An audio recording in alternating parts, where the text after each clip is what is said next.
శ్రీవారి ప్రేమలేఖతో ఆయనతో నా అనుబంధం ప్రారంభమైంది. 40 ఏళ్ల సుదీర్ఘ ప్రయాణం, ఎన్నో మధుర స్మృతులు,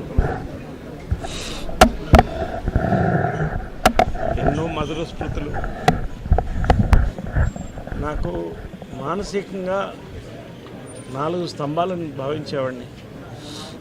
అమ్మ, కృష్ణ గారు, పెంజాల గారు, శ్రీ రామోజీరావు గారు. నాకు ఎనర్జీ కావాలన్నప్పుడు ఆయన దగ్గరికి వెళ్ళి ఆ చేతులు కలిపి ఆయనతో 10 నిమిషాలు కూర్చుంటే నా జన్మ తరించిపోయినట్టు అనిపించేది. ఈరోజు ఆయన వెళ్ళిపోవడం అనేది పర్సనల్గా నాకు ఎంత పేరుందో, ఒక భారతీయుడిగా, ఓ భారతీయ బిడ్డగా, తెలుగు బిడ్డగా కొన్ని కోట్ల మందికి తీర్చలేని నష్టం ఇది. రామోజీ ఫిలిం సిటీ ప్రపంచ సినిమాని ఇక్కడికి తీసుకురావాలని ప్రారంభించి భారతదేశ సినిమాని ప్రపంచ ఖ్యాతి, భారతదేశ సినిమాని ప్రపంచంలో చరిత్ర పుటంలో నిలిపినటువంటి వాల్ట్ డిజ్నీకి ధీటుగా మేము చేయగలమని ఇండియాలో ఒక యూనివర్సల్ స్టూడియో, ఒక డిజ్నీల్యాండ్ కలిపి స్థాపించినటువంటి గొప్ప భూమి ఇది.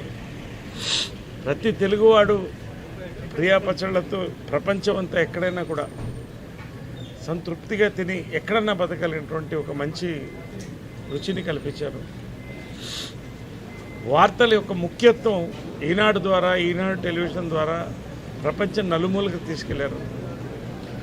ఇది చాలా తీర్చలేనటువంటి పూర్చలేని నష్టం.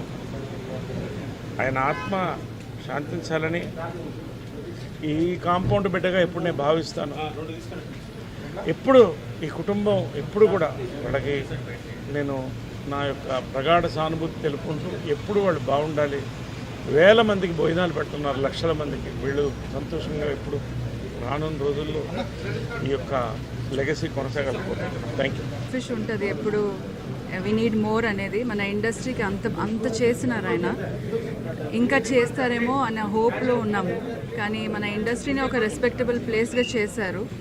వి మిస్ హిమ్ అండ్ వాళ్ళ ఫ్యామిలీ ఈ లాస్ని లెట్ దెమ్ బేర్ ఇట్ అని ప్రే చేస్తాం. Thank you.